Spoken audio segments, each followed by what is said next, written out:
सम्यक ज्ञान चंद्रिका की पीठिका चल रही थी। समाज में व्रत की तो खूब महिमा है, व्रतों की खूब महिमा है। लोक में भी आज कहते हैं, चैलेंज के मूड में कहते हैं, भैया दम होगी तो मुनि होकर दिखाओ। फिर क्या कहा? दम है तो मुनि होकर दिखाओ। हालांकि दम तो चाहिए मुनि होने के लिए, हमने कब बोला है दम नहीं चाहिए। और प्रवचन सार की 201 नंबर की गाथा ही ये कह रही है, यदि तुम में दम हो, हल्की भाषा में कहना हो तो यदि माँ का दूध पिया है तुमने यदि, तो फिर घर से बाहर निकल कर दिखाओ। लोग कहते हैं ना, दम है तो घर से बाहर निकल कर दिखाओ। हमारे ग्रंथाचार्य भी यही कहते हैं, यदि दम है तो घर से बाहर निकल कर दिखाओ। क्योंकि हमारे चरणानुयोग में घर में रहना अपराध है और अध्यात्म में घर से बाहर रहना अपराध है। इसलिए पड़ी वज्जदु सामण्यम, क्या कहा बच्चा अभी मैंने? अध्यात्म और चरणानुयोग का क्या कहा पारस? अध्यात्म कहता है घर से बाहर रहना अपराध है, वहां पर घर क्या है? निज घर बिना विश्राम ना है। बट चरणानुयोग कहता है घर में रहना अपराध है। वो घर किस बात का? वो चार दीवारी की बात में कर रहा हो। पड़ी वज्जदु सामण्यम दुख परिमोक्षम, यदि दुख से परिमुक्त होना है तो आओ घर से बाहर निकलो, श्रामण्य को अंगीकार करो। ऐसी एक अपील जोरदार चरणानुयोग सूचक चूलिका में की है प्रवचन सार में। जिन्होंने पढ़ा होगा वे जानते होंगे। तो व्रतों की खूब महिमा है समाज में। व्रतों की मैं मुनि कहकर महाव्रत कहना चाहता था।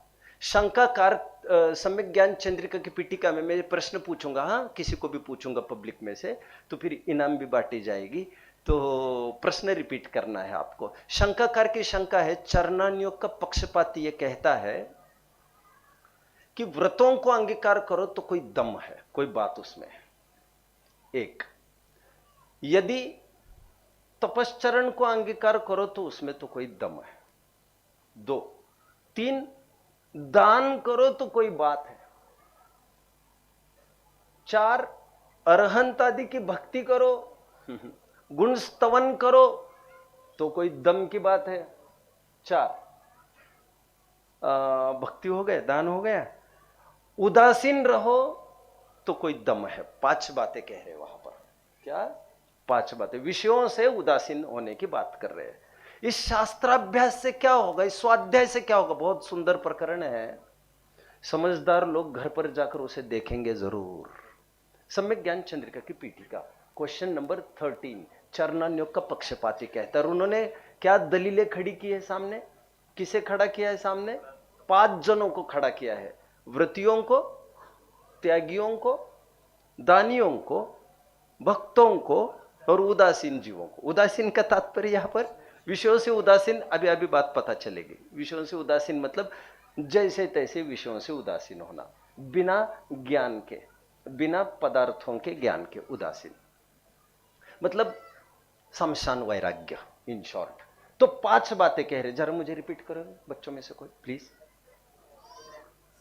व्रत, त्याग, दान, भक्ति, उदासीनता। बहुत अच्छा, थैंक यू। अभी टोडरमल जी कैसे उसे उत्तर देते हैं, देखिए। टोडरमल जी पहले तो ये कहते हैं, ये जितने भी शुभ कार्यों की लिस्ट तुमने कही है ना, ये सब शुभ कार्य सम्यक्त्व के बिना हो तो सकते हैं, बट वे निष्फल है। They are in vain, futile, useless. वे ऐसे है, उन्हीं के शब्दों में, जैसे एक के बिना की बिंदी। एक अंक के बिना बिंदी की कितनी कीमत होती है? हट, तो जीरो ही हो गया ना वो। एक, आगे वे ये कहते हैं, और सम्यक्त को होना 7 पदार्थों के ज्ञान के बिना ऐसा है जैसे वंध्य का पुत्र होना। 2 उदाहरण दिए, इतने गजब के उदाहरण है, शांति से कोई पढ़े तो समझ में आए। कौन कौन से 2 उदाहरण? अंक बिना की बिंदी और एक वंध्य का पुत्र। अंक के बिना की बिंदी का उदाहरण, अंक के बिना की बिंदी हो तो सकती है, लेकिन वंध्य का तो पुत्र भी नहीं होता। तो वे कह रहे व्रत, त्याग, भक्ति, दान ये हो तो सकते हैं, सम्यक के बिना हो तो सकते हैं, बट कार्यकारी नहीं है। बट कहते हैं जीव आदि तत्वार्थों के ज्ञान के बिना सम्यक तो हो ही नहीं सकता। ये 2। फिर आगे ये कह रहे हैं, मुझे अवसर अभी आपके सामने मुझे थोड़ा टेक्निकल विषय मिला है एक्चुअली। मैं एनालिसिस करता, थोड़ा ग्रंथ दिखा दिखा कर, ये खोलो वो खोलो, तो मजा आ जाता है इस सब्जेक्ट में। बट सबके प्रैक्टिकल नहीं है, सबके हाथ में ग्रंथ हो, और होगा तो उसे भी दाव लगा दूंगा मैं। कि तात्पर्य इतना ये कहने का, ये कहा जा रही है जितने भी भक्ति त्याग आदि जो कहा, ये सब इससे पुण्य होता है, पंडित जी कह रहे वहां पर। बट शास्त्राभ्यास से, उन्हीं का शब्द कोई बोलेगा, सातिशय पुण्य होता है। क्या कहते हैं? सातिशय पुण्य। अभी सच्चा उत्तर तो अभी चालू करते हैं। क्या करना चाहते हो तुम? कह रहे हो साहब मैं तो व्रत पालना चाहता हूं। व्रत को पालने के लिए क्या जरूरी है जानते हैं? व्रत को पालने के लिए भी तुम्हें ज्ञानाभ्यास करना पड़ेगा, स्वाध्याय करना पड़ेगा। मेरा दिल बहुत बार बहुत पीड़ित होता है, बहुत रोता है, बहुत मन महसूस कर रह जाता हूँ। और मुझे कभी कभी तो ये लगता है, जितनी भी हेड पोस्ट है अपनी समाज में, जैसे अध्यक्ष बनना है तो वो स्वाध्याय ही होना चाहिए, कैशियर है वो स्वाध्याय ही होना चाहिए। मतलब स्वाध्याय के बिना एक पद भी नहीं संभाल सकता। मतलब मैं आपको क्या कहूँ, अभी मैं बहुत पीड़ा कहने लग जाऊंगा, मुश्किल लगेगी आपको। मैंने अभी लकीर के फकीर सीरीज में काफी कुछ बोला है, वे अपनी तृष्णा वहां से शांत कर सकते हैं। हम कितने दिगंबर है आज, हमारे मंदिर कितने आगमोचित है। मैंने आने के पहले कह दिया, भैया ये लाइट्स क्यों चालू रहती है? I keep on seeing when I just pass through. तो मतलब आप समझ रहे हैं मेरी बात को। अनर्गल प्रवृत्तियां देखने में आती है, स्वाध्याय में भी अनर्गल प्रवृत्ति। एनीवे मैं अभी क्या कह रहा था? हर सेक्टर को अचीव करने के लिए स्वाध्याय तो बहुत जरूरी है। स्वाध्याय के बिना तो कुछ नहीं कर सकोगे आप। एनीवे, पहली बात, व्रतों को यदि तुम पालना चाहते हो तो व्रतों को पालना मतलब टेक्निकल भाषा में पापों का त्याग करना। क्या व्रत का अर्थ टेक्निकल भाषा में? पापों का त्याग। क्योंकि व्रत का अर्थ विरत होता है, और विरत मतलब किससे विरत? पाप से विरत। तो पाप से विरत, तो पाप जानना चाहिए ना, तुम्हें पता चाहिए पाप किससे होता है। हिंसा, झूठ, चोरी, कुशील, परिग्रह। स्थूल जीवों का घात किससे होता है? तरस का घात किससे होता है? एक इंद्रिय जीवों का घात होता है। हमने कहा ठंडा पानी है हमारे पास, गर्म पानी है, हमने दोनों को मिक्स कर दिया, अभी ओके हो गया है। तुम्हें पता होना चाहिए कि जीव राशि, जीव योनियां अलग अलग है, यह अनुचित होगा। और आप ये प्रसिद्ध उदाहरण जानते होंगे, मुनिराज जब धूप से छाव में आते हैं, छाव से धूप में जाते हैं, तो परिमार्जन जरूर करते हैं। आपने किसी मुनिराज को यदि पेज पलटते हुए देखा होगा ग्रंथ का, तो आपने जरूर देखा होगा, पहले पीछे घुमाते हैं, फिर पेज टर्न करते हैं, फिर पीछे घुमाते हैं, फिर पेज टर्न करते हैं। ऐसा देखा होगा आपने? अरे नींद में भी मुनिराज जब रात्रि में भी करवट बदलनी हो, यदि करवट, हालांकि करवट बदलते नहीं है रात में, ये मैं जानता हूं, बट विशिष्ट कंडीशंस में वे सूर्यास्त के पहले ही परमिशन ले लेते हैं मुनिराज कि I am facing from such and such trouble, तो मुझे एक करवट लेनी है आज, ये भी निश्चित होता है। 2 करवट लेनी, ये भी निश्चित होता है। और बुढ़ापे में ये समस्या होती होगी जहां पर हड्डियां चुभती वगैरह होगी, जो भी कुछ है, तो वहां पर भी पहले पीछे घूमती है। पीछे घूमे बिना उनका हाथ यहां से वहां भी नहीं हो सकता, पीछे वहां पर चलेगी और फिर वहां पर हाथ रखा जाएगा। आप समझ रहे हैं मेरी बात को? व्रतों को पालने के लिए जरूरी है जानना। क्या जानना? जीव राशियों को जानना। और जानने का काम कहां से होगा? ज्ञानाभ्यास कहां से होगा? स्वाध्याय करने से होगा, वो आगम से होगा। जो व्रत पालना चाहते हैं उन्हें भी आगम का अभ्यास करना पड़ेगा। पॉइंट 1। पॉइंट 2, त्यागियों की बात कर लेते हैं। त्यागियों की, व्रत हुआ, भक्ति की बात कर लेते हैं, तप की बात कर लेते हैं। तप कितने बताए हैं? तप वैसे अंतरंग छे, बहिरंग छे, ऐसे 12 प्रकार के तप बताए। टोडरमल जी ये कहते हैं, बहिरंग तप पालने से शरीर कृश होता है, बहिरंग तप पालने से शरीर कृश होता है, और अंतरंग तप पालने से, उनका पर्टिकुलर वर्ड, मन कृश होता है। अब मन का तात्पर्य यहां पर कशाय समझना चाहिए, और कुछ नहीं। और अंतरंग तप में भी स्पेसिफिकली स्वाध्याय उत्तरोत्तर 4थे स्थान पर है, मतलब 10वें स्थान पर इन ऑल। और स्वाध्याय के बाद फिर व्युत्सर्ग और फिर ध्यान। इसका मतलब यह हुआ तपों में भी अग्रणी स्वाध्याय ही है। इसलिए हरिवंश पुराणकार को एक छंद ही लिखना पड़ा। अज्ञान की निवृत्ति कराने के कारण यह स्वाध्याय ही परम तप है।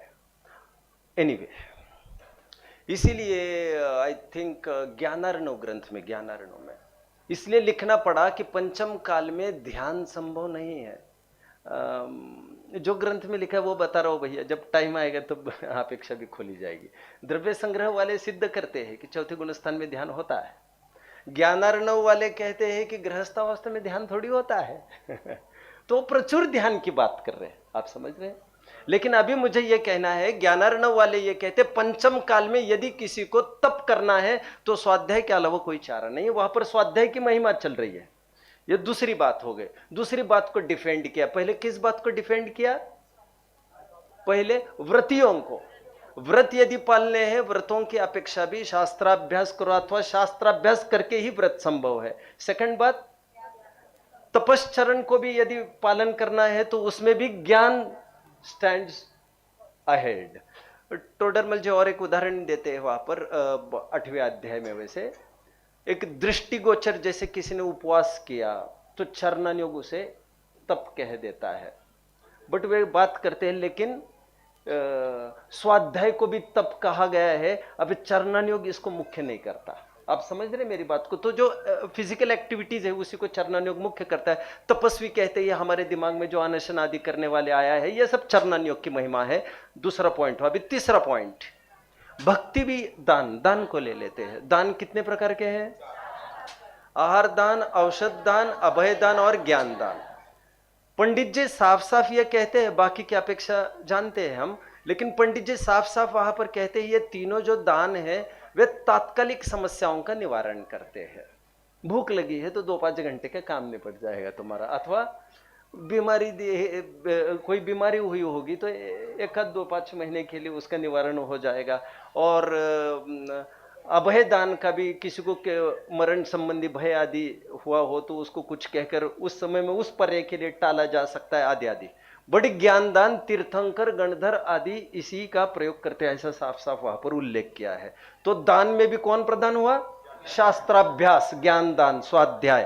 3 बातें हो गई। किनकी? व्रतियों की, तपस्वियों की और दानियों की। अभी भक्ति की बात करते हैं। जिन्हें भक्ति अच्छी लगती है बहुत भक्ति का अर्थ गुण स्मरण अरहंत आदि के, जो शायद मैं समझता हूँ स्वाध्यायी जन बैठे हैं, बहुत ही नए नहीं है जैसा मुझे बताया गया था। एक्चुअली मुझे बताया गया था 70 to 80 कोरे एकदम, ऐसा तो नहीं प्रतीत होता है। तो मैं थोड़ी बात करता हूँ आगे की। समय सार की 26वीं गाथा यदि पड़ी होगी, व्यवहारेण भासदी जीवो देहो वे हवदि खलु एक को नदु निश्चय से जीवो देहो खलु एक कट्टो। एनीवे, वहां पर यह बताया गया है कि व्यवहार से जीव और शरीर को एक बताया गया है, बट निश्चय से जीव और शरीर एक नहीं है। जितना भक्ति साहित्य लिखा गया है, उस भक्ति साहित्य में आदिनाथ की स्तुति करते समय आदिनाथ के माँ की भी स्तुति की गई है, आदिनाथ के पिताजी की भी स्तुति की है, आदिनाथ के शरीर की स्तुति की गई है, छत्रों की स्तुति की गई है, और ये सब स्तुति की गई, दिव्य ध्वनि की स्तुति की गई है। लेकिन ये परमार्थ से ये सब स्तुति नहीं है भगवान की। भगवान की परमार्थ स्तुति वे अंतरंग 4 गुण ही है। तो देहाश्रित गुण कौन से और शरीराश्रित गुण कौन से, ये कैसे पता चलेगा तुम्हें? यह स्वाध्याय करके ही पता चलेगा, और तभी तुम्हारी भक्ति रंग लाएगी। नहीं तो तुम्हारी भक्ति इसी संसार में रखड़ने के लिए कार्यकारी होगी। सिद्ध चक्र मंडल विधान में बहुत सुंदर छंद है जो ये कहता है, अरहंत आदि की उपासना मोह उदय तय होए। क्या कहा?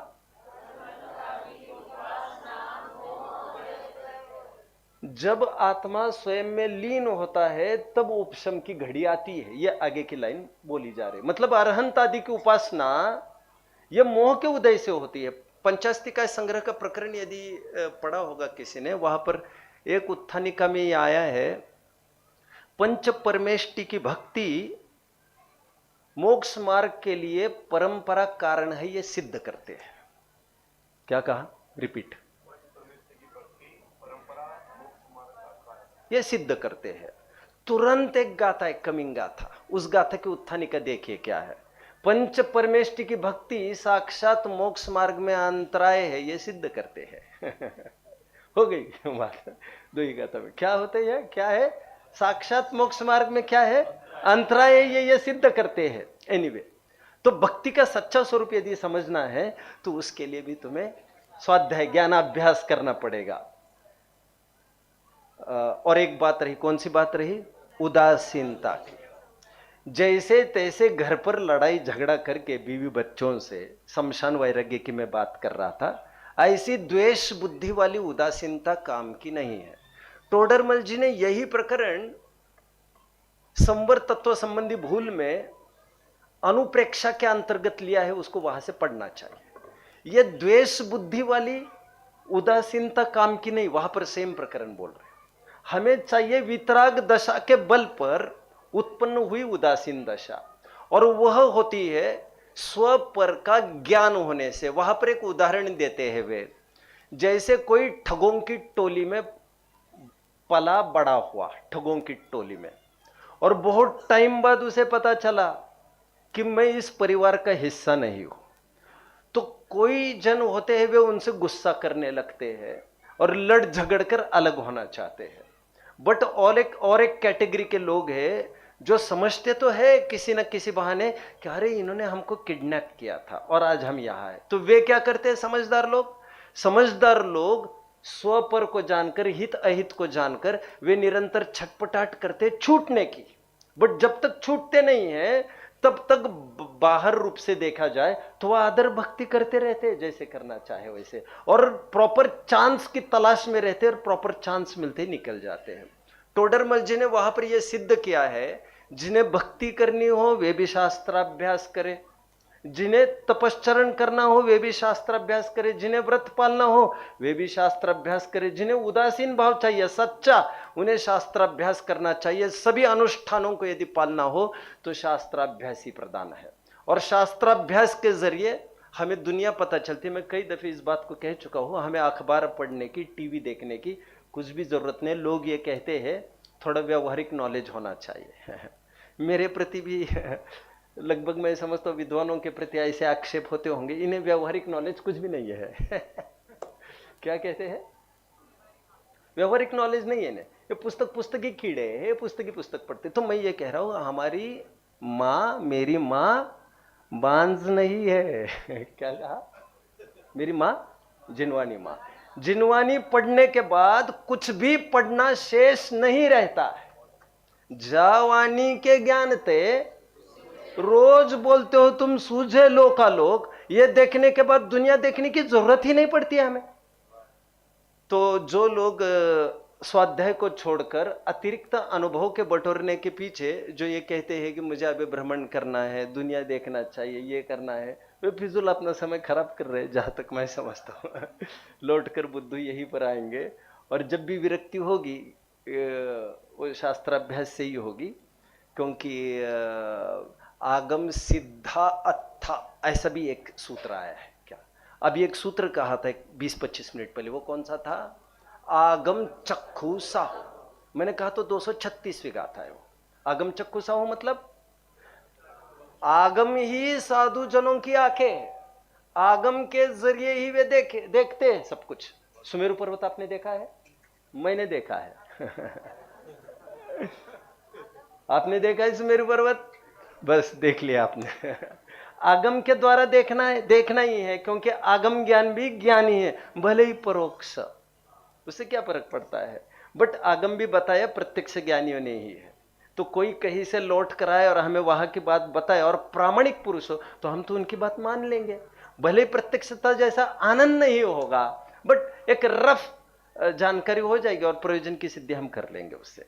तो जो लोग ये समझते हैं हमें अखबार पढ़ना चाहिए, जो लोग समझते हैं हमें टीवी देखना चाहिए, थोड़े नो हाउस पता चलते, थोड़े व्यापार क्या कहना, अब नातेदारी रिश्तेदारों में थोड़ा सा ज्ञान होता है, लेकिन यह सब ज्ञान यहीं पर होता है, वहां पर इतने एक्सपीरियंस लेने की इतनी जरूरत नहीं है। चौथी मंजिल से कूद कर पैर टूटता है कि नहीं, यह आज तक किसी ने आजमाया नहीं है और आजमाता भी नहीं है कोई। बस इतना समझता हाँ मैं भी गिर सकता हूं, यदि कोई गिरा है तो मैं भी गिर सकता हूं। तो प्रत्यभिज्ञान वर्क्स। तो आगम के माध्यम से हमें पुराण पुरुषों की भी कथाएं पता चलती, उन पर कैसे पाप का उदय आया। तुम्हारे ऊपर ऐसे पाप का उदय आ नहीं सकता जैसे उनके आया था। और उनको घानी में पेला गया। क्या कहा? घानी में पेलना समझ में आता है? उस घानी में मूंगफली पेली जाती है तेल निकालने के लिए। उसी घानी में मुनिराजों को पेला गया। गृहस्थों पर भी उपसर्ग आए, और सामयिक के काल में गृहस्थ पर यदि उपसर्ग आए तो पढ़िए क्या लिखा है वहां पर। परिचय उपसर्गों को भी परवाह न करके वो भी टस से मस नहीं होता। अणुव्रति अणुव्रति की बात कर रहा हूं मैं, आप समझ रहे?